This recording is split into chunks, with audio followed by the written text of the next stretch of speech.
Captain Rogers, here are 4 new trainees assigned to your flight. Lieutenant Hopkins, O'Shea, Visconti, and Bollum. Hopkins? Captain? O'Shea? How did it? Visconti. Visconti? Bollum? Yes, sir. Sure is a big ship. Pretty hot to handle, sir? Oh, I wouldn't say so. She's a mighty sweet airplane. Comes in like a rocket the way it looks to me. Oh, she's easier to land than you think. Aren't there a lot of trick gadgets in this plane? Well, not much more than you have in training planes. Just a few things you need for high-altitude work. And they put them where they're easy to use. It's got the roomiest cockpit of any fighter plane I've ever seen. Now, it's easy to fly if you just think about what you're doing. I'll bet there isn't much time to think either. Well, that's about all there is to do up there, Bollum. This ship flies just like any other airplane. You do about the same things you've always done. Of course, she doesn't fly herself, you know. Does she feel very heavy in the air, sir? Sir, how fast will she dive? When do you use the turbo? Well, I think you guys get just a little bit ahead of me. Suppose we go into the pilot's room and we'll begin at the beginning.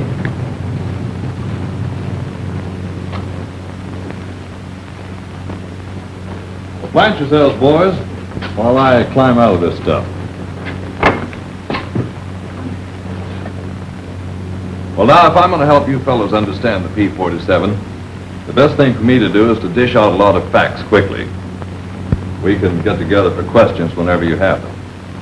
Now, plenty of our boys are moving up into combat zones ahead of their crews. And they're finding out that it comes in mighty handy to know a lot of details about their airplane. And this is the time to find those things out.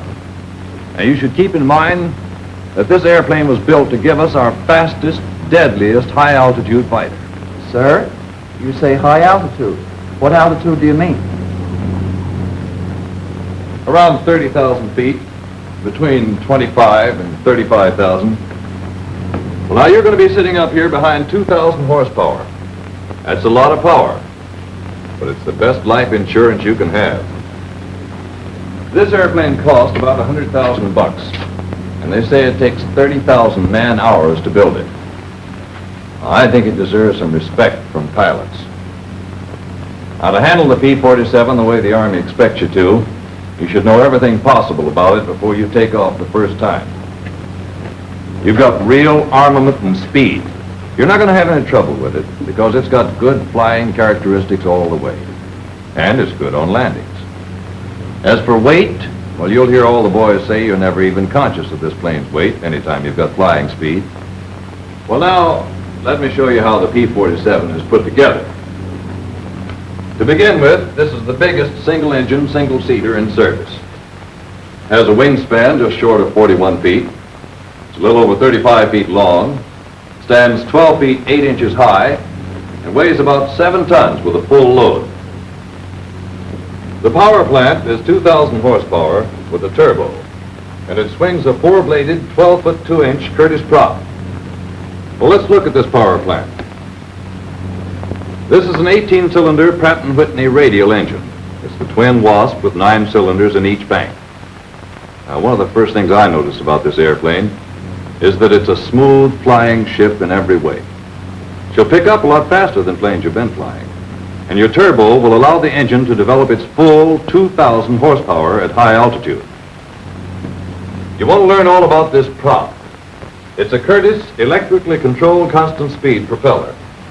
Now, the reason there are 4 blades is to have enough propeller area to absorb the power of this 2,000 horsepower engine. Right here, on the left side of the cockpit, is a switch panel with a selector switch that gives you positions for automatic or manual control of the propeller. You've got increase RPM and decrease RPM positions. Ordinarily, you'll use the automatic position, but if that should ever fail while you're flying, switch to manual and then increase or decrease RPM. Of course, you want to check your breaker switch first. Well, now here are your 2 self-sealing gas tanks. The main tank, forward of the cockpit, holds 205 gallons. Your auxiliary tank holds 100 gallons. The plane has better flying characteristics when this auxiliary tank is empty. So after takeoff, when you've reached a safe altitude, You switch to auxiliary and use this gas first to put the plane in better trim. There's a fuel level warning light on your instrument panel to tell you when you're down to 40 gallons in your main tank. Underneath the main and auxiliary tanks are electrically operated booster pumps.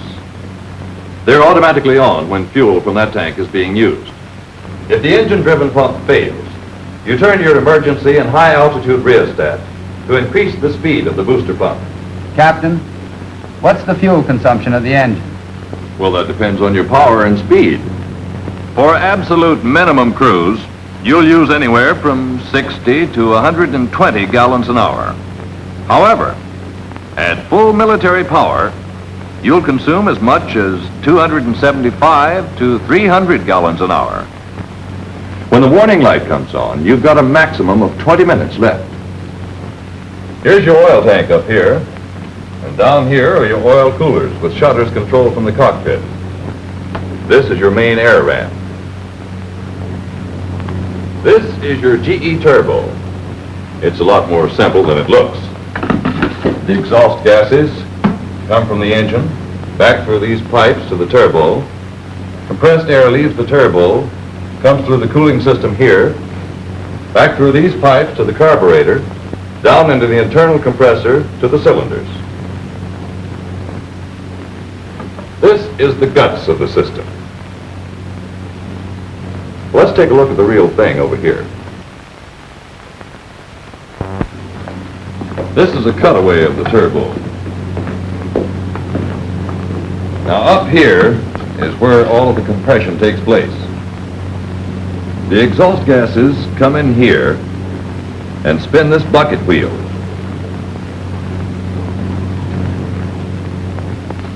The bucket wheel is on the same shaft as the impeller, and it's this impeller that actually compresses the air. The faster the bucket wheel turns, the faster the impeller rotates, and the more air is compressed and sent to the engine.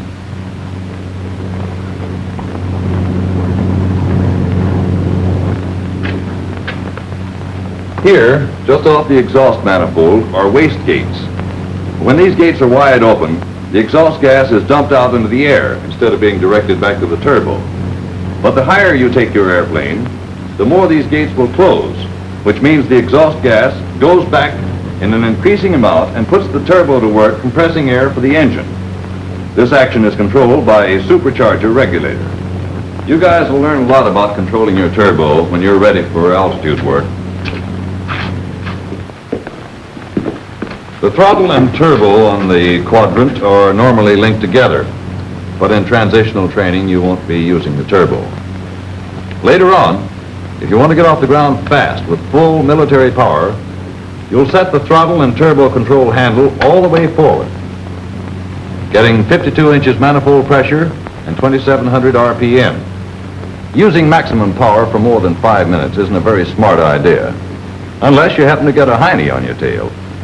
When you throw this switch on top of the throttle and push both throttle and turbo full forward past the throttle stop, you'll get war emergency power through the water injection on the P-47 D5s and subsequent models. When you're using water injection, water is mixed with gas and you'll really go places. Water injection is available for only 11 minutes continuous use, and you've got to use it sparingly, just like your ammunition. It sounds screwy, but brother, when you need that extra power, water injection will give it to you. Now let me caution you about something. When you're using the turbo and throttle interconnected, they should be retarded slowly. When you're using them individually, always retard the turbo first and then the throttle, making sure the turbo is never left ahead of the throttle. Your landing gear and flaps are operated hydraulically. I'll show you the controls when we get in the cockpit. As for armor, you've got steel plate in front of you about here, bullet-resisting glass, and your engine also gives you protection from the front. In back of you, you've got steel plate about here, and your fuel tanks give you secondary protection from underneath. As for firepower, you've got 8 50 caliber machine guns, 4 in each wing, with a maximum loading of 3,400 rounds. There's a trigger on the stick that fires all your guns at once. And let me tell you, they pour out plenty of hot steel.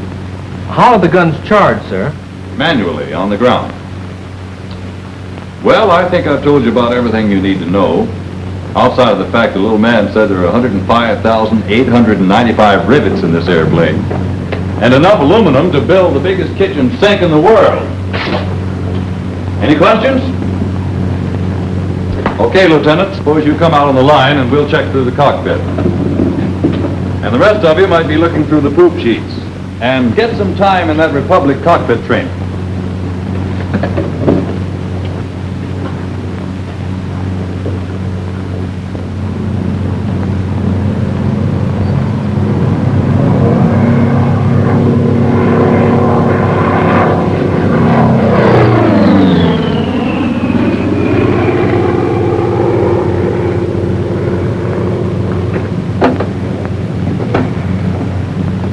These flaps are left down to keep them from getting walked on.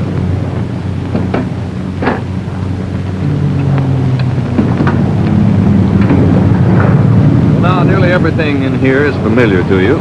But let's look at this cockpit clockwise and see what you've got in the 47 that may be new to you. Now, down here on your left is your fuel selector. You take off on main. On the trim box, you've got your elevator crank here. Now, this knob nearest the rudder is for the rudder, and the one toward the front is the aileron tab control. Also, down on your left, you've got this emergency hydraulic hand pump for use if the engine-driven pump fails. And here, your gun heat control. For your flaps, forward, and the flaps are up. You pull back to lower them.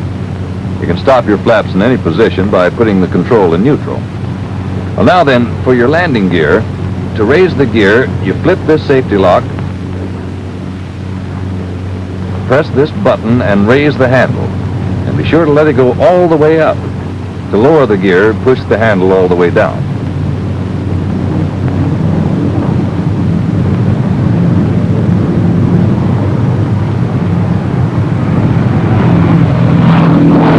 Sure is a wide landing gear.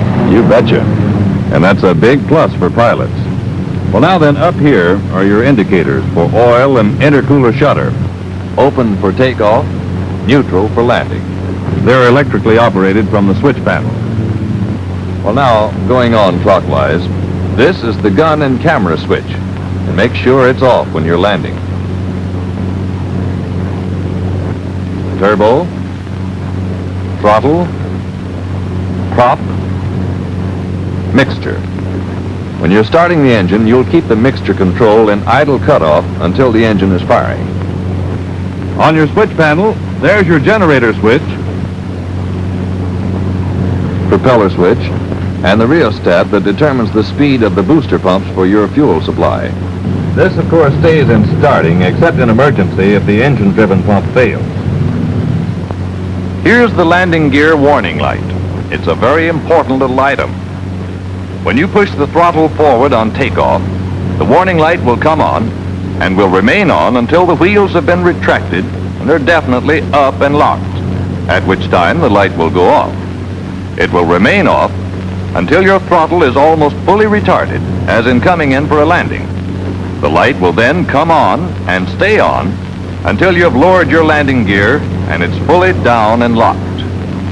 You've got standard instruments on your panel. Flight instruments are in the middle. Your engine operating dials are on the right. Notice that the speed limit on this airplane is redlined at 500. Here's your fuel level warning light. Remember that when it comes on, you've got a maximum of 20 minutes left to find a place to sit this baby down. And this is the light for your turbo, which you don't have to worry about for a while, but which works like this. At turbo speeds around 1500 RPM, this light flickers.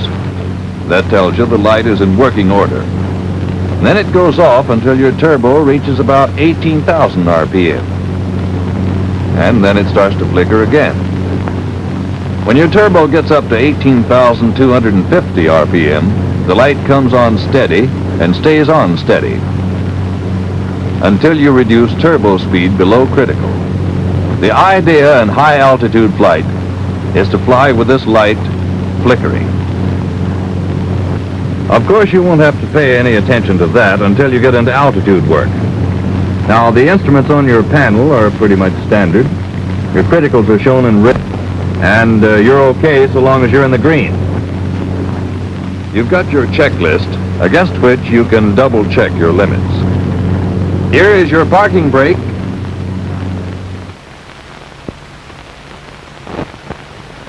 And here are your oxygen controls.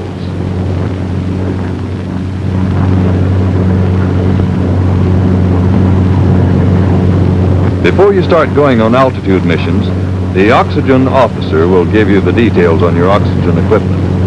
You'll want to know how to check your oxygen equipment carefully, especially for leaks. You've got a blinker to show when you're receiving oxygen with this demand type system. Here's a supply warning light, and there's your supply gauge.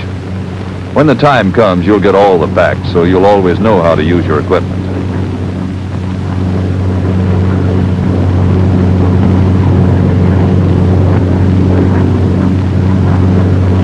Over here is your cowl flap control.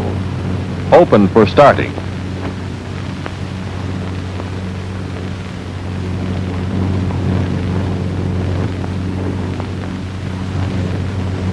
You've got some radio equipment over here.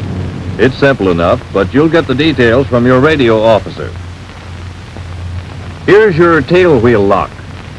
With the handle back, the tail wheel is unlocked for taxiing, pushed all the way forward, and is locked for takeoff and landing. That's your flap equalizer. To check for equal pressure, notice this rod. It should stick out 3/8 of an inch. You can make this check only when the engine is running.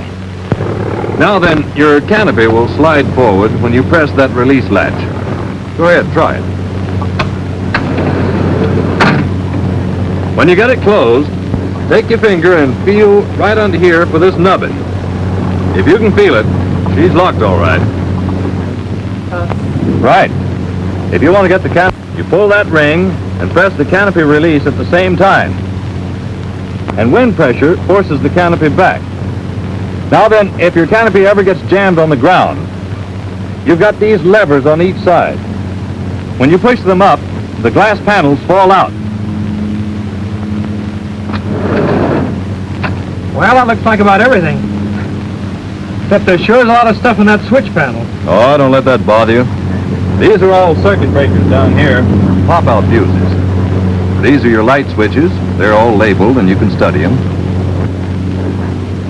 This is the ammeter. And here's the gun sight light rheostat. Well, what you've got to do now is give yourself plenty of drill in this cockpit. You want to know the importance of every instrument and exactly how and why to use each one of them. So remember, when you've got this 47 up in the air, it's too late to start thinking about what you're going to do. Play around with a cockpit trainer in the pilot's room. It isn't meant to be a substitute for the real thing. It's a training device that'll help you learn the cockpit in your spare time, if any. You're going to know this cockpit blindfolded before you fly the airplane, and time and drilling yourself is the only way you're going to really know it.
Golfers is the craziest people.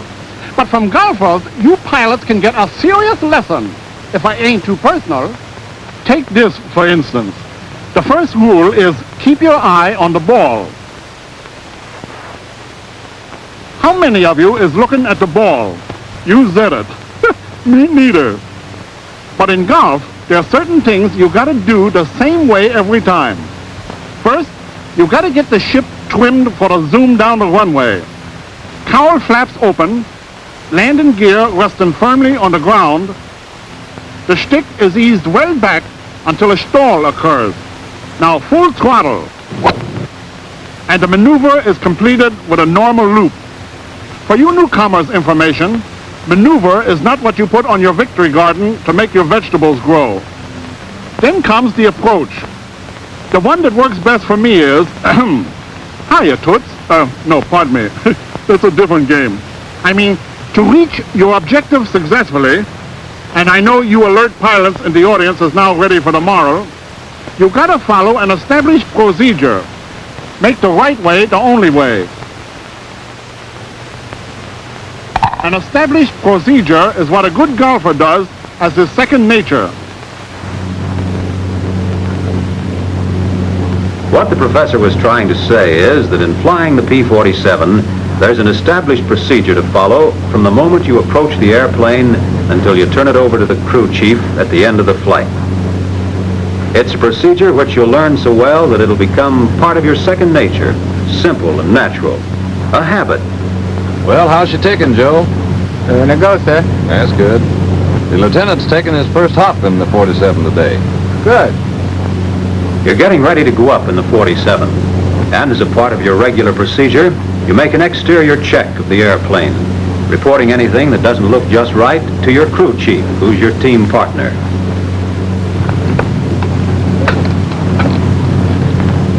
It's running swell. It's all right with me.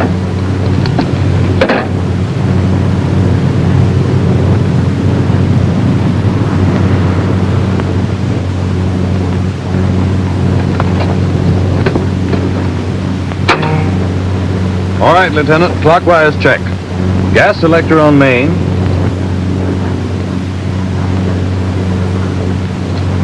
Trim tabs in takeoff position.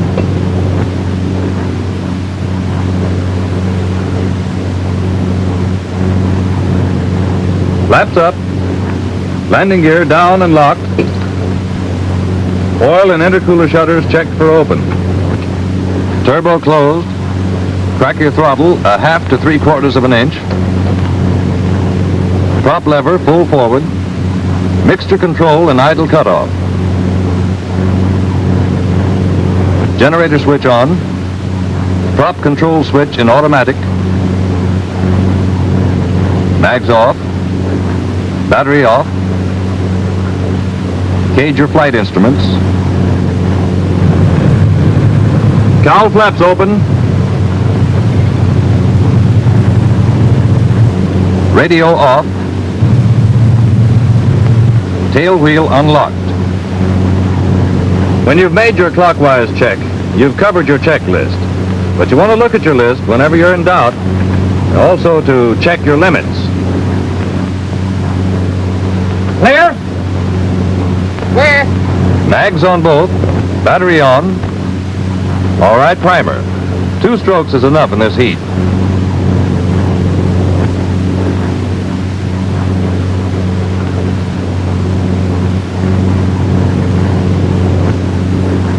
About 15 seconds on your energizer. Hold it till she whines.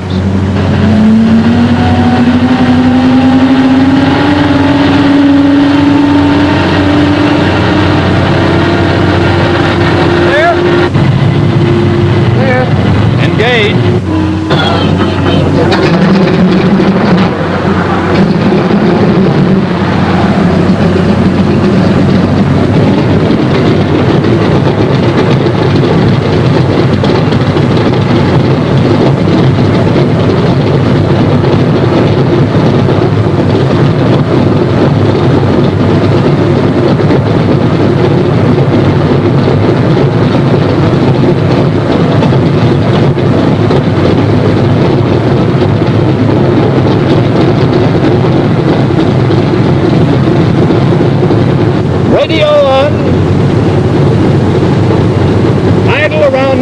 800. Anywhere between 800 and 1,000. Check your oil pressure and temperature.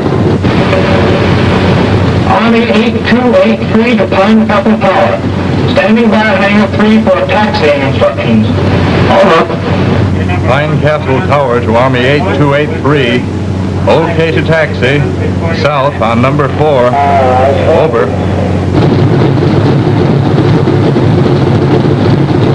Remember, you're going up between 8 and 10,000. Steep and shallow turns, power on stalls and power off. Pull your flaps up and watch how you settle. We're going up to see how this airplane reacts. Well, let's make this a good one, Lieutenant.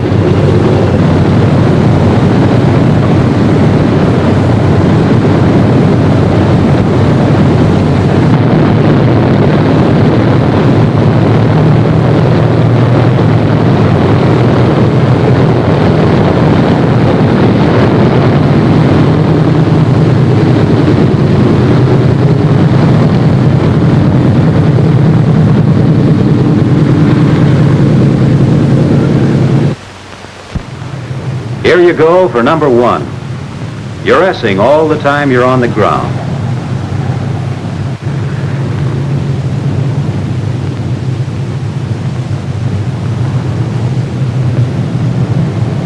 Keep your head up so you can see what's going on around you.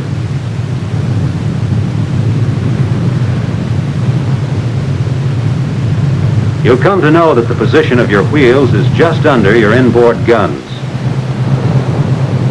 Good thing to know if you're ever running close to the edge. You're taking it easy on the brakes. You're playing with them, not tramping on them.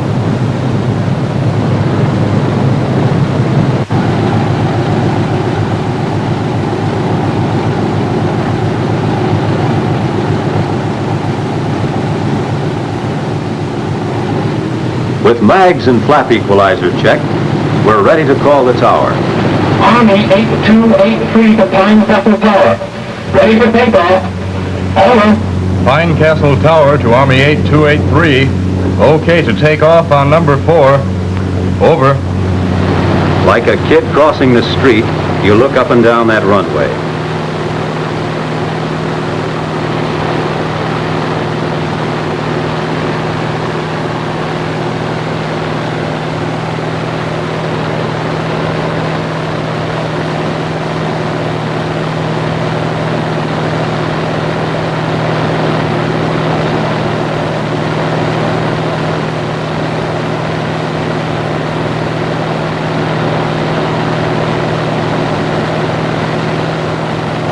Tail wheel forward to locked.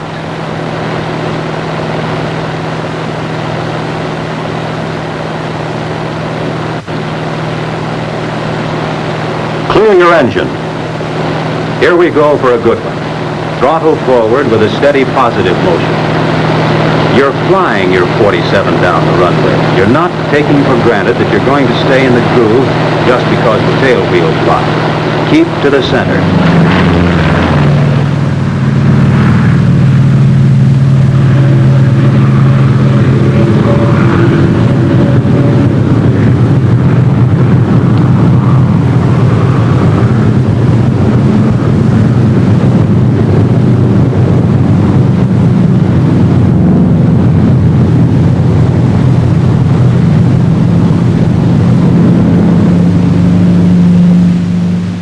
Let's go back and see your takeoff again. You're helping the airplane just a little bit.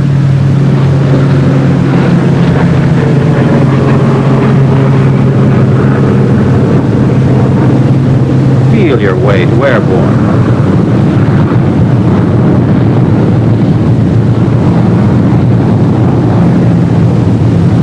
Now you're getting your wheels up. You're making a good takeoff. Let's see it over again. This pilot is going to be telling the boys about this experience. 47's wide landing gear gives this ship excellent ground looping characteristics that can be your friend in need if your engine should ever fail on the takeoff. Before this pilot looped, he slowed her down as much as possible and unlocked the tail wheel. He gave hard left rudder and left brake to pivot.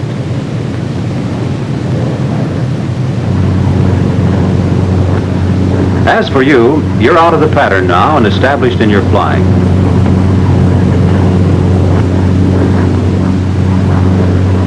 Now you're leveling off at the altitude you want and setting your throttle and RPM for your desired cruising speed, which at this stage of your training will be about 32 inches manifold pressure and 2,250 RPM.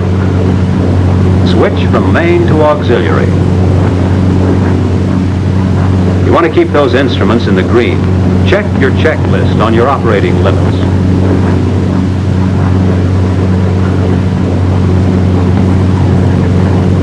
Trim your plane. Trim tabs on the 47 are sensitive. You can trim your ship quickly and easily with a small adjustment.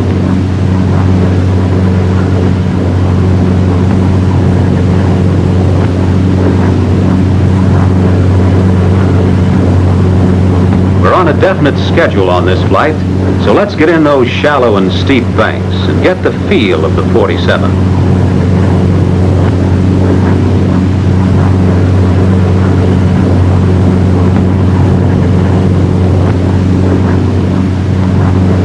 Low and high-speed turns, and check on your turning radius.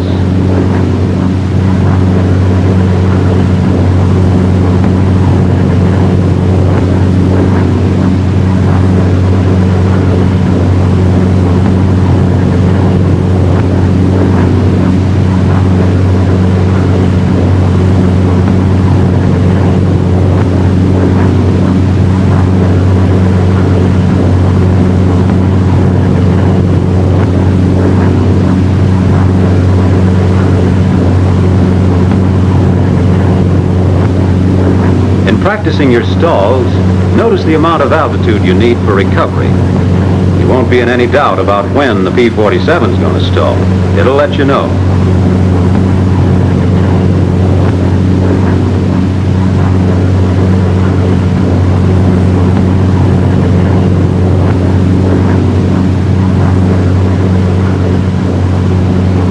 Buffeting and sloppiness of controls are your stall signals.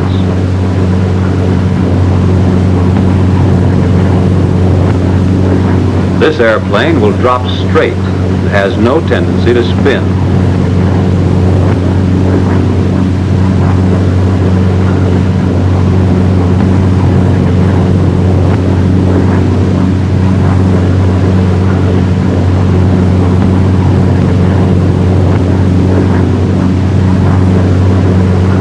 Nose down to pick up speed.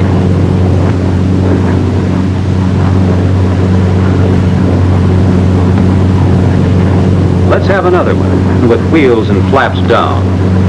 Up with the nose slowly.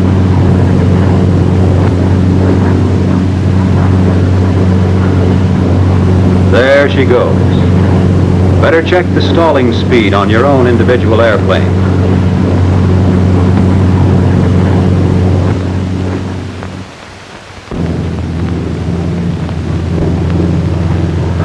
Time to head for the barn. With your shoulder harness locked, you're making a clockwise check of the cockpit before landing. Gas selector turned to your tank containing the most fuel. Aileron and rudder in landing trim.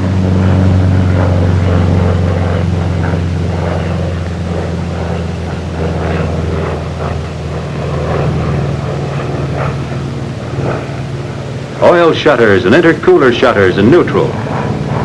Propeller RPM at 2,550. Mixture control at auto rich.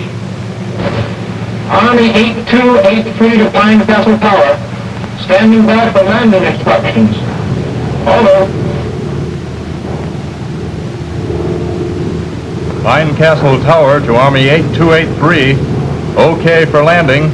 You're number 1 on number 4. Wheels down and locked. Over.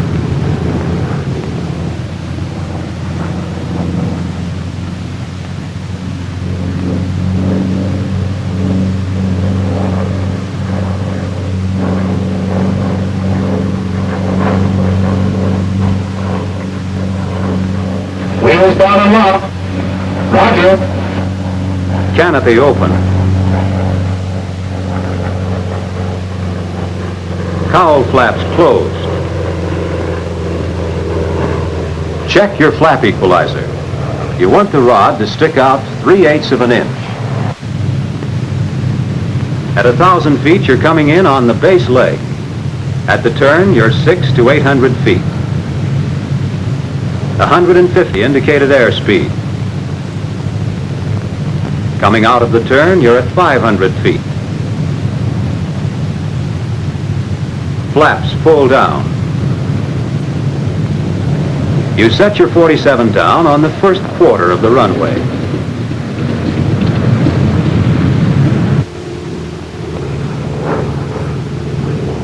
Here's how you look while you're doing it. Flaps coming down. Back on the throttle. You're establishing your glide, about 120.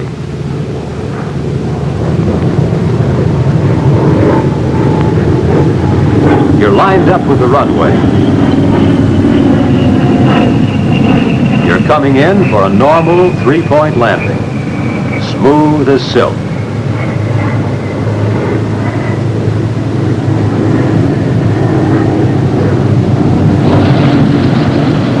In the P-47, you don't lower your landing gear with your speed above 200.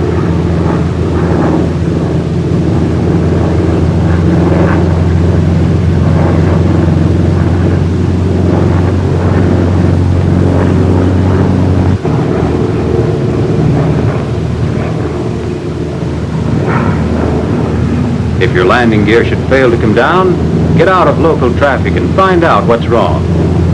To lower a stubborn landing gear, yaw the airplane. This should bring you in with wheels pulled down and locked.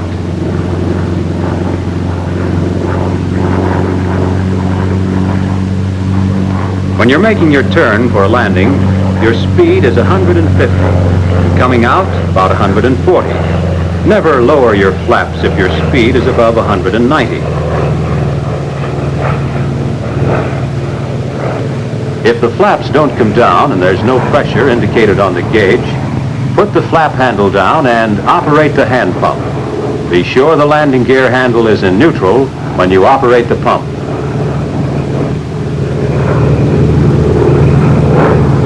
This pilot has come in too high and hot.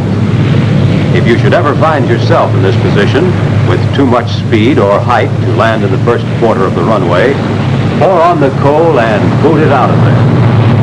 Give it full power, but don't pull up too steeply.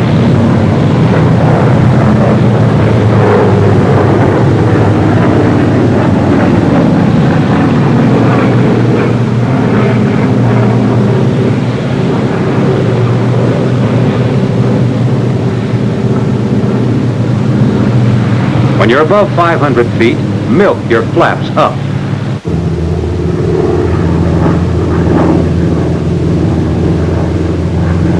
When you get some altitude, go around and shoot another landing. You're making this a good one, but remember that a landing hasn't been completed until you stop rolling.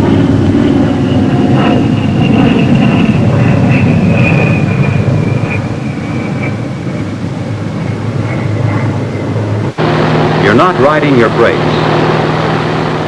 A little brake. Let them cool off. A little more brake. You're getting down to taxiing speed before you unlock your tail wheel. Get it unlocked before you start to turn.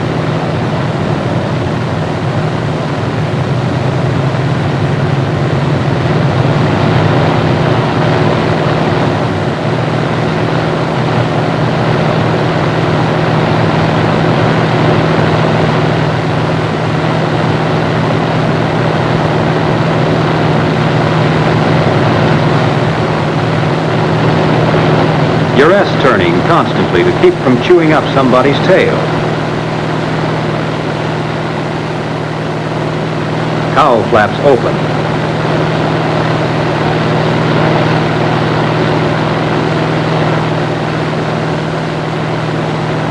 Wing flaps retracted so they don't get nicked by flying stones.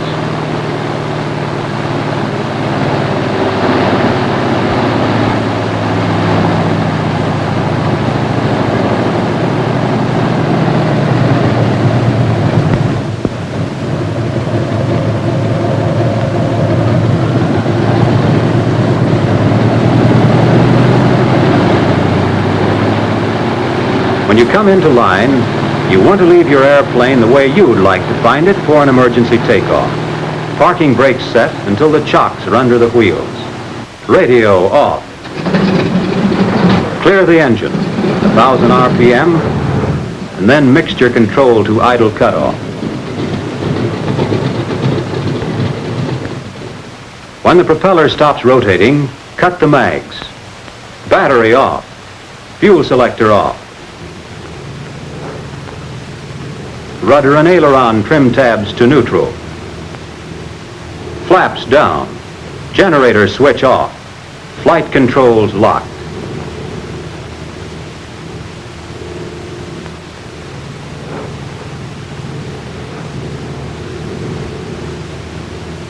You made it a good one, all right. You knew what you were doing all the time, and you didn't take anything for granted. You took all the necessary safety precautions for ground personnel, yourself, and the airplane.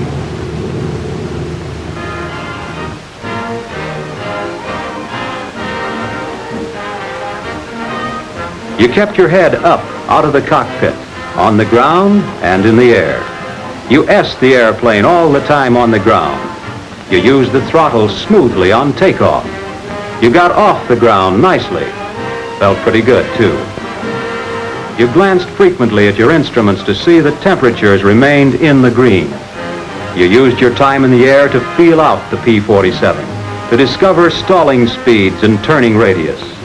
And when you came in, you made a proper turn and approach.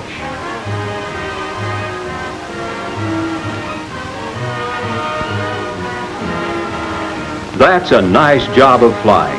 The kind of flying that helps any pilot through transition and into combat.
Jimmy, why don't you run upstairs and play? Yeah, I will.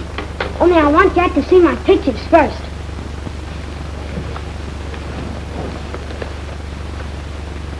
Here's the B-17. That's the B-24. And here's the P-38. And here's the P-47. Now see if I'm right, Jack. Wingspan, 41 feet. Pratt & Whitney, 2,000 horsepower engine.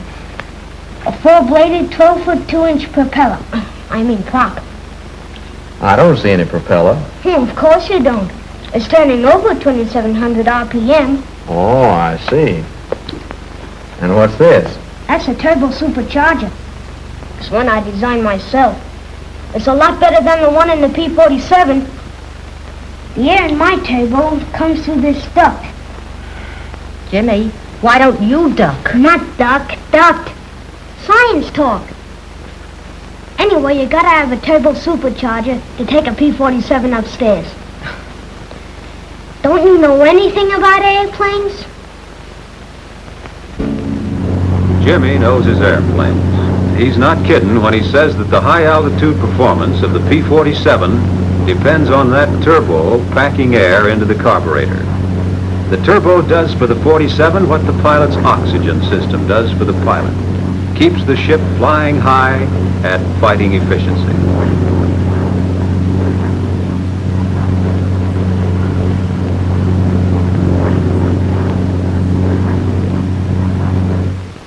The turbo in your 47 is simple in operation, much simpler than Jimmy's. The actual compressing of air is done back here in the rotor. Exhaust gases turn the bucket wheel, which drives the impeller of the compressor.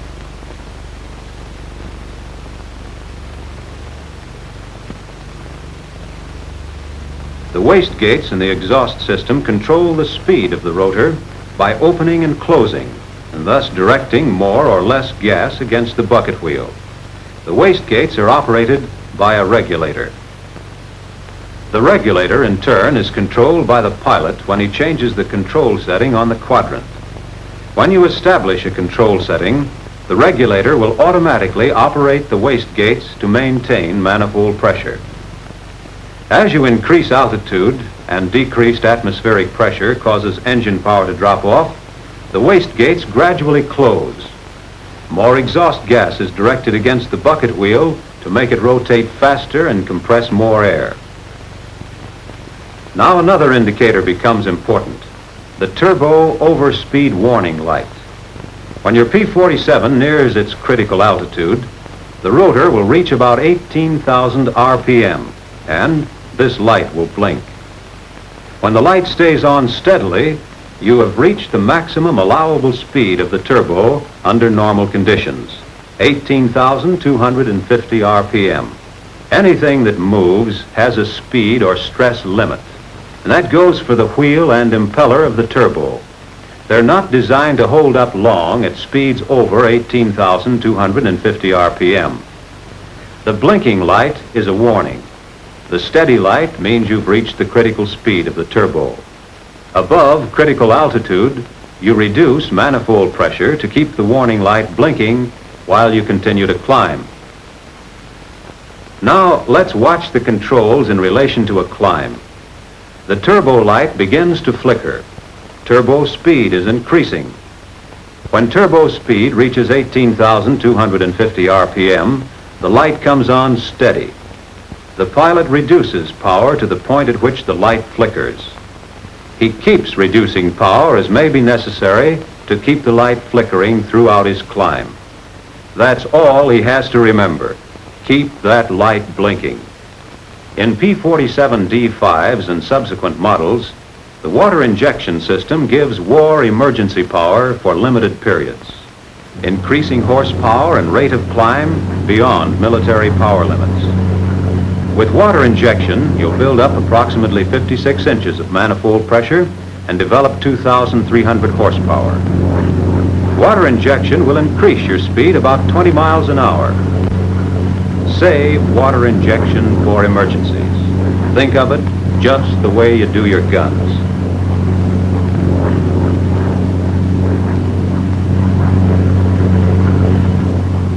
When you start aerobatics in the P-47, these same maneuvers. The P-47 is a bigger, faster, and heavier ship, but you put a 47 through its paces just about as you did your AT-6. There are exceptions, of course, and they're important. In the 47, you avoid inverted flight, except for the few seconds necessary to perform a given maneuver, since inverted flight starves the engine for oil. Snap rolls are not permitted. And in practicing dives, you pay particular attention to speed and altitude.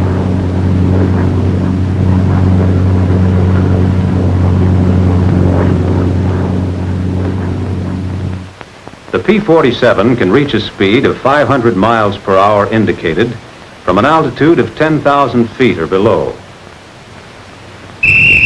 That's to remind you pilots with strong left arms that in the 47 you can lose about 10,000 feet in attaining 500 miles an hour indicated. Better go up higher, around 20,000 feet or above, if you're going to keep, say, a 10,000 foot margin between you and terra firma. At higher altitudes, where the air is thinner, dive should be held to lower indicated airspeeds. As the dive chart on your instrument panel will tell you, a safe diving speed at 30 to 35,000 feet is 250 indicated airspeed. At 25 to 30,000, it's 300 indicated. At 20 to 25,000, it's 350.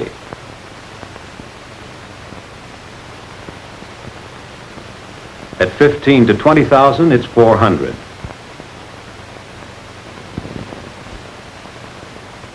At 10 to 15,000, it's 450. And at sea level to 10,000 feet, it's 500, which you'll remember is not recommended for a steep dive in training. These are speeds at which you'll find handling characteristics of the P-47 to be normal. The P-47 can be pushed into speeds of compressibility where a breakdown of airflow occurs. And under such conditions, you may experience a temporary loss of control until you've dropped to denser air. When you dive the P-47, your cowl flap should be closed, oil and intercooler shutters in neutral. Your plane is trimmed for level flight. When you come back on the throttle, you'll do it gradually, bringing the throttle back just enough to keep from overboosting the engine.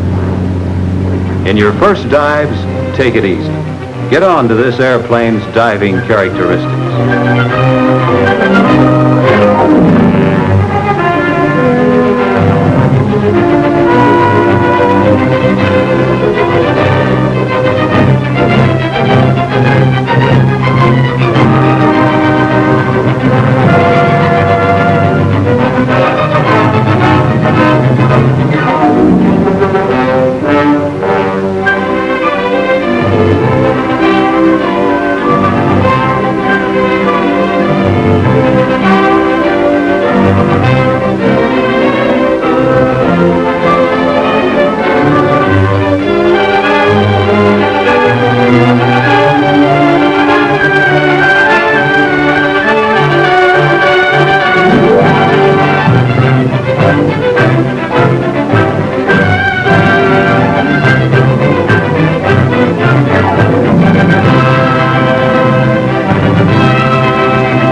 You do the loop in the 47 just the way you did in your training planes.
In the slow roll, as in all your aerobatics, give yourself plenty of altitude. Put the nose on a point and keep her rolling.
The Immelman.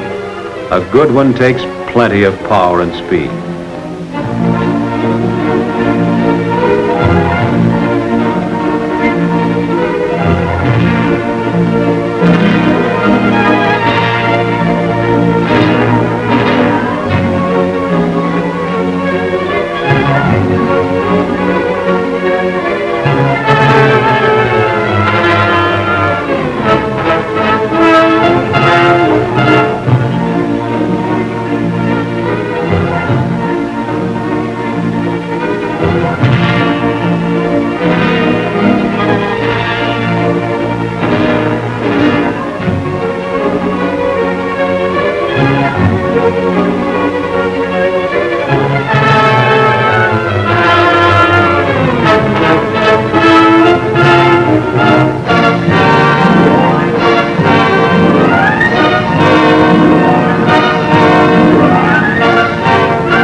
To spin the 47, stall it and then kick it into the spin as you would any other airplane. To recover, you'll apply full opposite rudder, neutralize elevators, pull ailerons against the spin, and use power to speed recovery. One turn is all that's recommended. And one practice spin is all you need in your training.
In the half roll or split S, you'll pick up speed fast when you start your dive.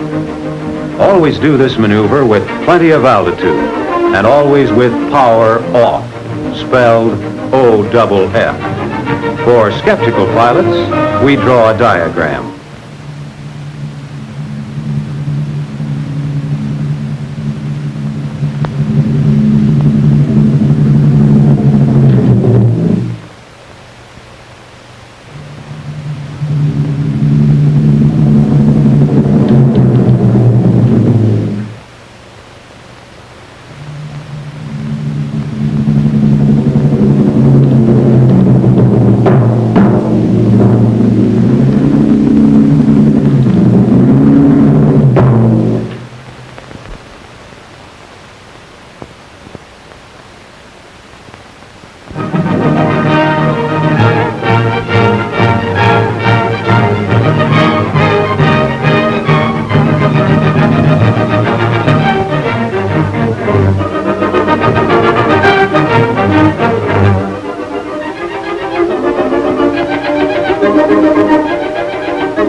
Here is an airplane to fight in. With all its speed and performance, with all its fighting punch, the Thunderbolt handles the way you like 'em. Smooth, quick, sure.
The aerobatics you do in the P-47 are a prelude to combat.